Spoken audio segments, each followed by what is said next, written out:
Oi, eu sou Luciana Veras, repórter especial da Revista Continente, e esse é um quadro do Circuito Cultural Digital de Pernambuco. Vamos conversar com o cineasta Camilo Cavalcante e falar sobre o lançamento de A História da Eternidade. Não um filme, e sim um livro, que é o roteiro do filme, né, Camilo? Eu tive a sorte de, em julho de 2014, estar na primeira exibição do filme no Brasil, que foi no Festival de Paulínia. Não teria ideia, primeiro, que a gente ia estar 6 anos depois conversando aqui para falar do livro, que é um lançamento da CEP, Companhia Editora de Pernambuco, nem que a gente ia passar por pandemia e afins, mas queria te perguntar, começando o nosso papo, de onde veio essa ideia de trazer para um livro, um outro tipo de formato, um outro tipo de elaboração sobre a memória, essa obra, que, enfim, é um filme forte, ser um filme que lhe rendeu vários prêmios, mas um filme que também abriu uma discussão sobre o tempo do sertão, um tempo mais dilatado das emoções. Enfim, o que é que te levou a pensar nessa história para o formato do livro? Então, olá Luciano, olá todo mundo que está assistindo a gente. Como você bem disse, o filme foi lançado em festivais em 2014, mas foi filmado em 2012, né? Então, e foi escrito durante 10 anos antes disso, né? Então foi um processo de pesquisa muito profundo, né? Que eu fiz pelo sertão de Pernambuco, principalmente. Desde da elaboração do primeiro argumento até o último tratamento do roteiro, quer dizer que é esse livro aqui, né? O roteiro de filmagem. Esse roteiro foi o que a gente levou para o set de filmagem, então tem cenas a mais do que tem no filme, por conta do processo de montagem, então eu acho que é bem interessante assim, para o espectador leitor, né, para quem curte cinema, para quem curte audiovisual, para quem está estudando, para quem pretende escrever roteiro, trabalhar com roteiro, eu acho que traz um exercício analítico comparativo bem interessante, assim, de ver o que é que está na tela, o que é que foi impresso na tela e ver qual foi o ponto de partida, né? Então, acho que acima de tudo é uma forma de também perpetuar um pouco essas minhas andanças e esse processo que eu te falei que foi tão longo e tão profundo de pesquisa, né? Para a confecção, para a escritura dos diversos tratamentos que esse Sim. roteiro passou. Mas você sentia alguma espécie de incompletude com relação à História da Eternidade? Tipo assim, o filme saiu, passou em Roterdã em janeiro daquele ano, 2014, depois passou em Paulínia, depois passou na Mostra de São Paulo, depois circulou, depois foi lançado comercialmente, ou seja, teve uma carreira longeva até que se arrastou por alguns anos, né? E aí, mas você sentia essa incompletude? Era, Camilo? Tipo, eita. Não, na verdade não. Foi mais a noção de que da falta dessa literatura específica. A gente tem muitos roteiros publicados no Brasil, mas a maioria absoluta de filmes realizados no eixo Rio-São Paulo. Sim. Tem reedições ou publicações de roteiros, de traduções de roteiros, tanto de filmes americanos quanto europeus, mas falta filmes nordestinos, sabe? São raras as publicações de filmes nordestinos. E ainda mais a gente buscou publicar como no formato de roteiro mesmo. Tem muitas edições, foi uma coisa que a gente discutiu bastante com a CEP, porque tem muitas edições, enfim, coleções, inclusive, de publicações de roteiro de São Paulo, por exemplo, feito pela imprensa paulista, mas que é em formato de livro, que não tem um formato é meio colocado numa formatação que não é a específica da formatação do roteiro. Então, a gente buscou justamente colocar dentro dessa formatação para trazer aquelas pessoas que querem, porventura, se aventurar nesse universo de escrita cinematográfica, de escrita para audiovisual, para que também tenha essa compreensão da forma, sabe? E acho que, como você bem colocou no início, é um roteiro que tem todo mitos e patos, assim, o conteúdo e a forma desse conteúdo muito relacionado com a mitologia sertaneja. Então, acho que é interessante essa possibilidade de um roteiro com esse conteúdo via público, sabe? Até para mostrar outras possibilidades de construção narrativa, de construção dramatúrgica que fuja um pouco, talvez, de algo mais convencional, digamos assim. Sim. E me diz uma coisa, Camilo. O projeto do livro, acho que deve ter sido levado para a CEP no ano passado, eu acho, 2019, que depois de tudo que a gente está vivendo nesse 2020, parece que faz 5, né, 10 anos atrás. Mas o livro efetivamente ficou pronto já no meio da pandemia, foi isso? O livro ficou pronto? Não, ele ficou pronto antes, quer dizer, antes da pandemia de ser deflagrado toda a história aqui no Brasil. Já estava rolando na Espanha, na Itália, mas aí o livro saiu, né? Foi impresso, saiu a tiragem. Mas isso impediu vocês de pensar num lançamento, digamos assim, físico, presencial, num encontro, né? Num espaço de troca, de debate, que a gente está fazendo um pouco isso aqui agora. Isso. As pessoas vão ver a gente, enfim, das suas casas, mas eu imagino que a tua ideia inicial era poder, enfim, conversar com as pessoas, entregar, autografar o livro, né? Ter essa coisa Com da certeza. troca, né? Sim, não, sem dúvida. A gente pensou nisso. Estava, inclusive, articulando 2 lançamentos. Já tinham vários lançamentos articulados, sabe? A gente estava articulando um com a CEP, que já articulando no Armazém do Campo. Sim. Outro com a Cinemateca Pernambucana, com a exibição do filme antes e depois o lançamento. E tinham 4 lançamentos articulados para Portugal. Um no Festim Lisboa, outro na Universidade da Beira Interior, outro na Universidade do Minho e outro na Cinemateca de Aveiro. Então aí foi tudo. Mas é isso, acho que a questão do livro não é que complemente o filme, não é isso. Eu acho que é uma outra forma de você ler o filme, de você sentir o filme, de sentir como é que aquilo foi construído, sabe? Os diálogos, como as cenas são descritas. E eu acho que é um lançamento também que não preciso fazer tudo agora, eu posso fazer vários lançamentos durante o ano que vem, por exemplo, se a situação estiver melhor. Porque eu acho que o grande lance é justamente poder exibir o filme antes de lançar o livro. Que eu acho que esse jogo é que é interessante, sabe? De comparação entre o que está na tela e o que está escrito. Mas a gente sabe que as pessoas hoje podem entrar no site da CEP, www.cep.com.br, e podem comprar um livro. E aí eu pergunto a você, o filme, onde é que as pessoas podem ver? O filme, ele está disponível no site da Cinemateca Pernambucana. Acho que a forma está indo na plataforma do NetNow. Sim, então... É isso, por enquanto é isso, assim. Então ele está acessível, Está né? acessível. As pessoas podem ver, podem comprar e podem ver. Podem fazer esse cotejo que é interessante. Você Com ir o certeza. roteiro, depois podem mandar uma mensagem para a Camila e dizer, por que você trouxe essa cena? Com certeza, estou à disposição. Acho que o importante é a gente realmente dialogar sobre esses hiatos, né? Que deixa a obra pronta e o que foi, e como ela foi estruturada, né? Como ela foi filmada, na verdade, porque tudo que está aqui foi filmado efetivamente. Sim. Ah, tá. O que ficou de fora já ficou na sala de montagem, Na montagem. Né? Quem montou a história da Vânia Eternidade? Debs. Certo. E quem fotografou? Mauro Pinheiro? Não. Foi o grande Beto Martins. Que é parceiro seu, né? Sim, de longa data. E me diz uma coisa, depois de ter visto esse filme em 2014, eu já vi seu Beco, documentário que passou na Mostra Internacional de Cinema do ano passado, e eu sei que você rodou King Kong Assunção, que deve estar para sair. A gente até fez uma matéria... Foi selecionado agora para o Festival de Gramado. Na mostra competitiva, então, meio que em primeira mão, assim, todo mundo já sabendo. Isso, foi selecionado. Mas eu queria perguntar a você, como realizador, Camilo, uma pessoa... Eu sei que, bom, A História da Eternidade foi um filme acalentado ao longo de anos, né? E cada projeto a gente sabe que não é assim, então a ideia pegou... Embora hoje a possibilidade de filmar seja mais fácil, né? Você pode pegar um celular mesmo e filmar, mas a gente sabe que é um processo. Filmar, depois finalizar, ter a verba para lançar. Então, A História da Eternidade levou anos, acho que também você deve ter levado anos maturando King Kong Assunção. E em vários momentos esses filmes devem ter convivido assim, digamos assim, interpenetrados na sua cabeça. Mas aí eu pergunto, como é que foi que voltar a esse projeto? Porque para voltar, para editar esse livro que a CEP lançou, você deve ter dito, vou reler o roteiro, vou organizar o roteiro, ou seja, uma volta também ao filme, né? Como é que é isso, assim, dentro do teu percurso criativo? Voltar a um filme que já foi lançado já há 6 anos atrás, no meio que você estava finalizando outro filme, colocando um outro filme para ser lançado em festivais. Como é que é isso?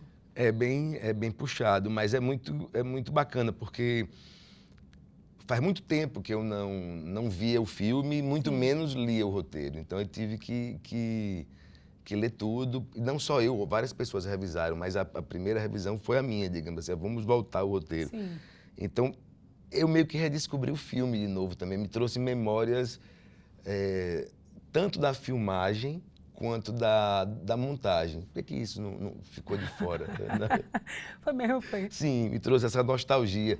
Mas não com dor, não, desapego. Sim. Acho que o filme é o que está lá. Sim. Né? O filme não se muda mais, é o que está lá. E fruto de muita reflexão e de muito trabalho mesmo, né? De pensamento, de concentração, de desapego, né? Porque tem, por exemplo, essa cena aqui. A gente tem fotos de making off aqui também. Foi uma edição muito caprichada da CEP. A gente tem aqui um belo caderno de imagens com fotos de bastidores, fotos de cena e deixa eu procurar a foto aqui, a foto da chuva aqui, ó, artificial. Sim. Deixa eu procurar, eu quero mostrar uma foto específica. Aqui, essa cena aqui, Sim. Luciano. Essa cena aqui. Você não imagina o trabalho que deu para fazer essa cena. Putz, eu fiquei arrepiada. O ator ali amarrado debaixo do sol quente, todo, né, maquiado. Sim. Uma grua, é uma cena complicadíssima, porque era uma grua. Quanto tempo para montar o set? Não, foi meia diária de filmagem, digamos assim. Praticamente isso, assim, para montar. Era uma estrutura de maquinaria muito robusta, muito. E aí você decidir, na montagem, tirar. Então é isso, é muita reflexão. É uma reavaliação também das escolhas, assim? Uma reavaliação das escolhas, da dramaturgia, de onde você quer chegar. Sim. Uma coisa é que está no papel, outra coisa é o que está impresso, que foi filmado, o tempo daquilo, que aquilo, a imagem é polissêmica e muito forte. Então, às vezes, o que está no papel lhe faz querer mais, talvez, na imagem. Mas uma vez a imagem posta, e imagens tão fortes, ela talvez... se impõe também, né? Às vezes pode ficar redundante, enfim. Então... mas é isso, não é assim, hoje eu estou falando, parece uma coisa, não. É um quebra-cabeça simples, mas não é. É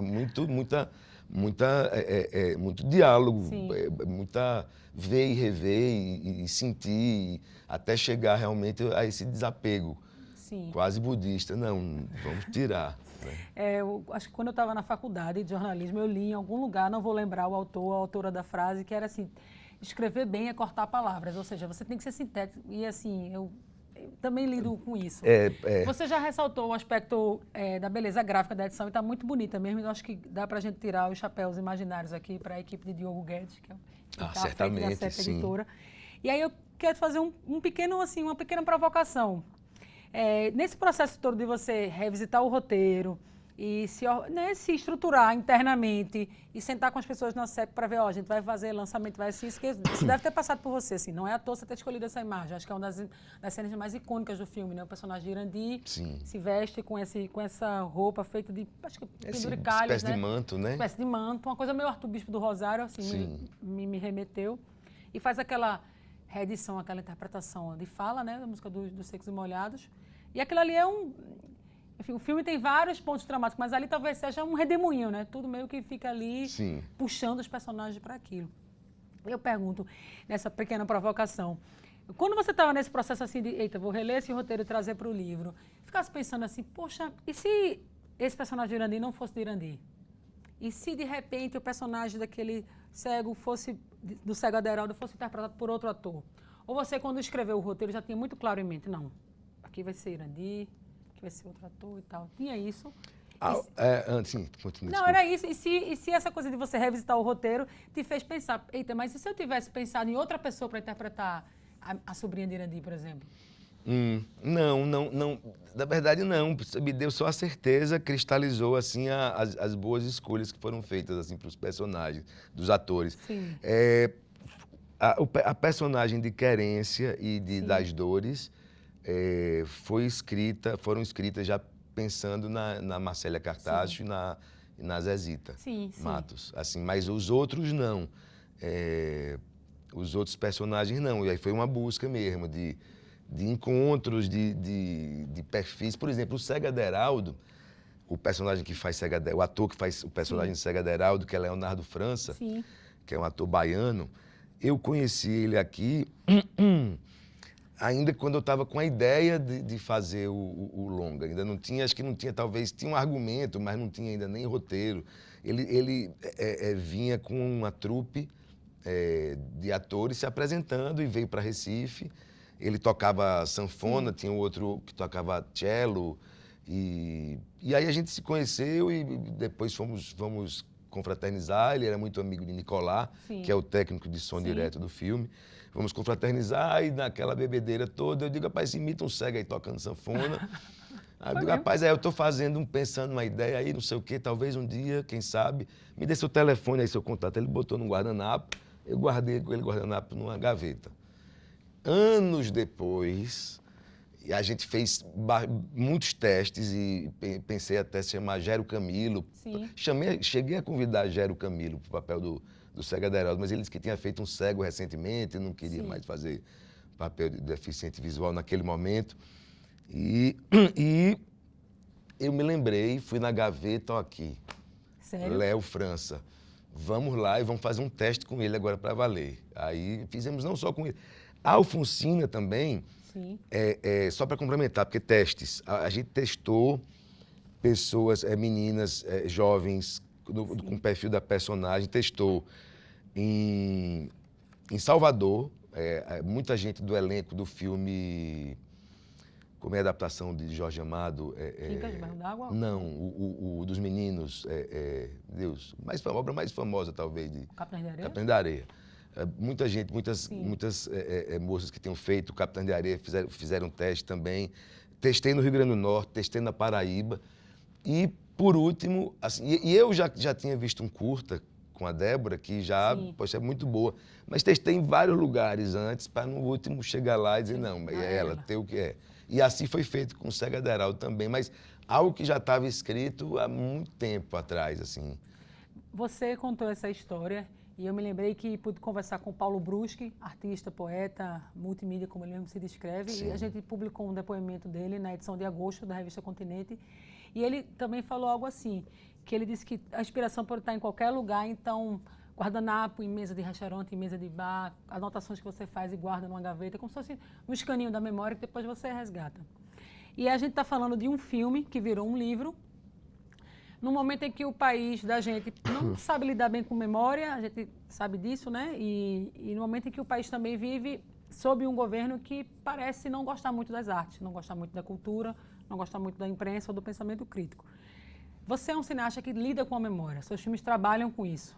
O próprio A História da Eternidade, ele tem um título que também é um título de um outro curta seu. Embora a história não tenha, né, não seja literalmente decalcada na do curta, mas enfim, tem uma reflexão ali. Tem outros filmes seus que você se debruça, né? Você fez um filme chamado O Velho Mário Lago, uma homenagem a Mário Lago. Você fez um filme com seus dois avós, não é isso? Então, eu queria que você falasse um pouco, Camilo, para você, a importância da memória, de que maneira a memória ela está na sua obra, de como a memória está. Enfim, é fácil a gente falar de memória com um livro impresso na mão, porque, enfim, a gente está falando de algo perene, mas, assim, a gente sabe também que memória é algo, não só algo material, mas uma construção também, né? Algo subjetivo, uma construção simbólica.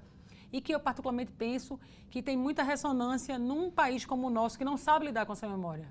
Se a gente vive atualmente uma situação no Brasil em que as pessoas acham ok ter acontecido uma ditadura civil-militar, então significa que a gente, alguma coisa nesse processo de aprendizado da história, de, né, fortalecimento da memória, alguma coisa a gente errou. Se a gente vive uma situação em que as pessoas dizem que não houve escravidão, então também, né, a gente não está sabendo lidar com essa herança racista que nos faz uma sociedade racista. Para você, como é essa a importância da memória? A gente está falando de um lançamento de um livro, claro, mas, enfim, a memória é algo que vai além. Como é que você lida com isso, com seus filmes? Como é que você busca trabalhar esse tema na tua obra? Eu acho que memória é afeto, acima de tudo. Né? E não é à toa que a gente está vivendo um momento de ódio e de falta, na verdade, não de falta, mas de destruição também da memória. Então, eu acho que memória, acima de tudo, é afeto.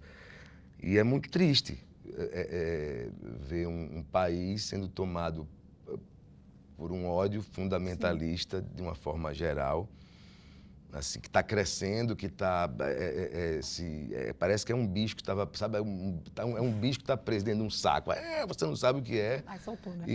Exatamente. Então é muito sério o que está acontecendo, né? A forma como a cultura está sendo jogada às traças. A cultura de uma forma geral, né? Não vou falar só do cinema, mas a cultura de uma forma geral, de forma vertical, horizontal, como você pensar, de baixo para cima, de cima para baixo. Isso porque a gente nem falou que a gente também está, né, comentando sobre o lançamento de um livro no momento em que existe uma ideia de fazer uma taxação em cima dos livros, né? Tornar os livros mais caros, ou seja, elitizar o processo de acesso ao livro. Então, a gente Num país que já se lê, quase não se lê, que se lê pouco, né? É isso, a gente está cavando um buraco, está sendo cavado um buraco assim que para tirar depois, para conseguir sair desse poço fundo, vai demorar muito tempo, vai precisar de muita boa vontade, de muita união, de muito afeto também, acima de tudo, sabe? Muita coerência, porque a gente está caindo num poço de insensatez, assim, que na verdade não está sendo cavado. É um poço que já vem cavado há 500 anos, só que aí, de repente, bota uma lona e você finge que não vê ou quer fazer de conta que não vê, mas aí os satanás saem todinho do poço ali, né? E estavam todos ali, não é que não existisse, está ali. É uma coisa que é construída, né? Assim como o afeto também é construído, sabe? Então, o ódio, na verdade, entra onde há oco no afeto.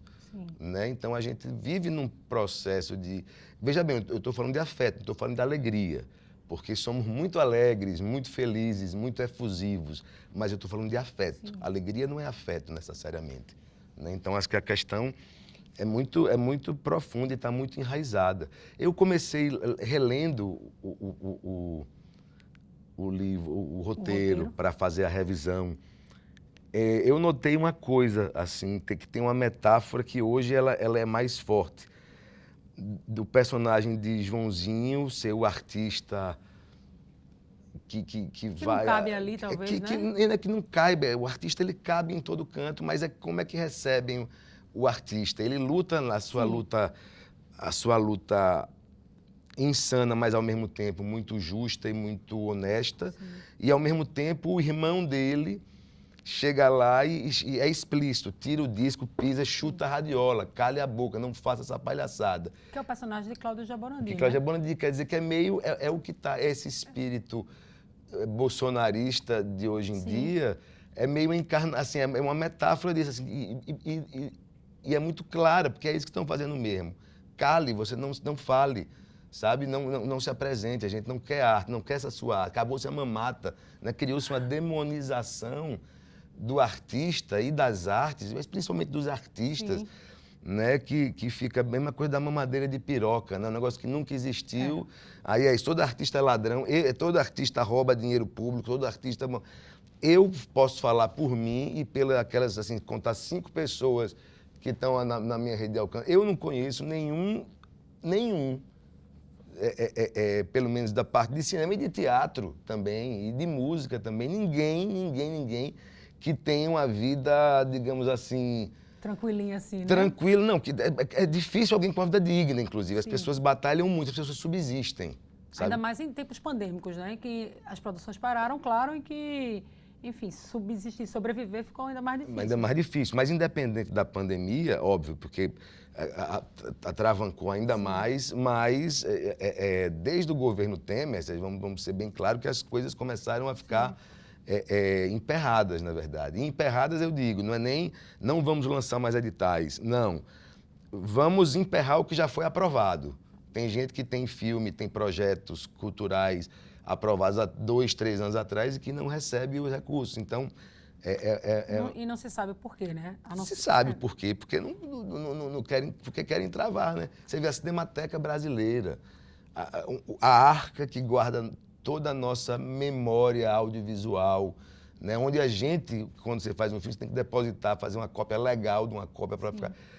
Está jogada às traças, não só jogada às traças, com risco de cortarem energia, de todo aquele material, quer dizer, película, nitrato, que pega fogo facinho, filmes de antigamente, quer dizer, um absurdo, uma insanidade total e absoluta. Mas ainda assim a gente tem, em A História da Eternidade, como você disse, uma dificuldade de se lidar com o outro, com o que difere, né? Então a gente poderia pensar que o personagem Irandir, ele espelha esse ser que vai desviar das normas, E aí, poderia, trazendo para uma reflexão sobre hoje, poderia ser alguém da comunidade LGBT, poderia Sim. ser um negro, poderia ser um indígena, poderia ser as pessoas trans, enfim.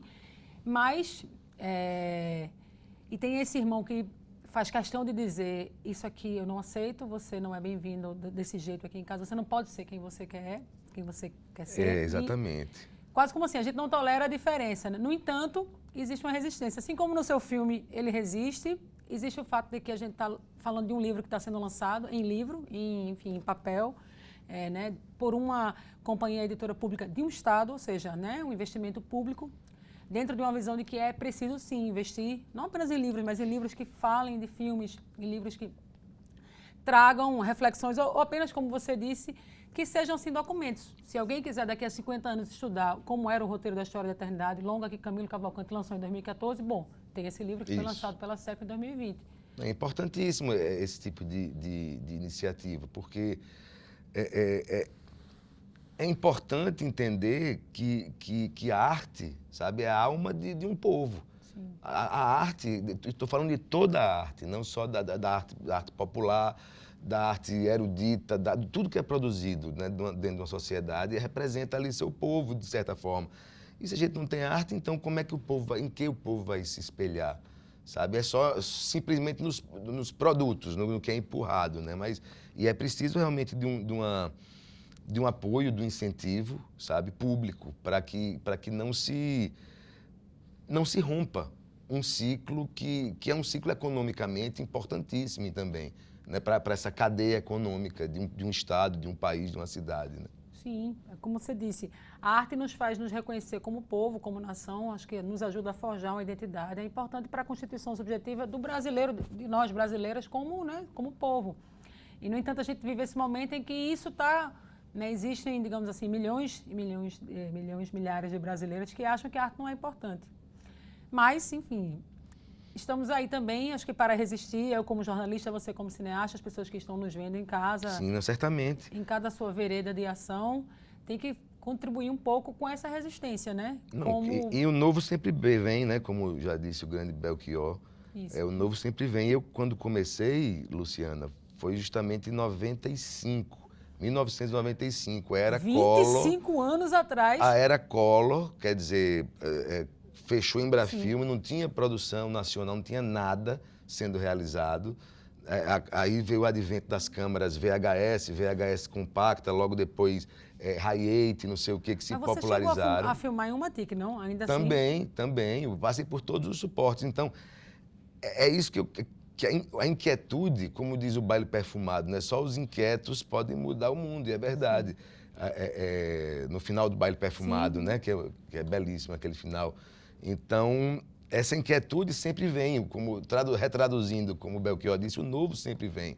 Então, pode estar aqui parecendo que está tudo... claro, parecendo não, está tudo complicadíssimo na questão cultural, mas pode ter certeza que tem muita gente se movimentando e hoje em dia, como você bem disse, filmar é muito mais acessível. Então, tem muita gente se movimentando e realizando e fazendo e não vai parar, sabe? Mesmo que não para porque é isso, porque é resistência, é o próprio Joãozinho, sabe? Que faz da sua arte o ar que se respira mesmo, o ar que ele respira, pelo menos, o ar que ele precisa, né? Para sobreviver, né? Eu acho que a gente vai já fechar aqui, mas queria já deixar uma dica para Diogo Guedes, da CEP Editora. 25 anos de carreira de Camilo, acho que daqui a um ano a gente tem que estar falando de um outro livro, tem que ser o lançamento de um livro que dê conta desse tempo, porque não é pouca coisa, né? Um quarto de século, digamos assim. Nossa, nem parece que foi um dia desse, mas já faz tempo, assim, entre trancos e barrancos e como o Joãozinho diz, o personagem de Irandi, né, diz, tem que ter paciência, persistência, né, e é isso, e seguindo, né. Camilo, eu queria, antes da gente encerrar, fazer uma outra provocação para você, mais no campo da brincadeira, porque eu sei que você é cineasta, você é roteirista, acho que você já fotografou alguns filmes seus, e eu sei que você também foi produtor de elenco. Me lembro de ter ido cobrir o set de Amarelo Manga e você era produtor de elenco desse primeiro longa de Cláudia Assis. E aí eu queria te fazer uma provocação. Que filme você queria ver o roteiro publicado numa coleção dessa especial da CEP?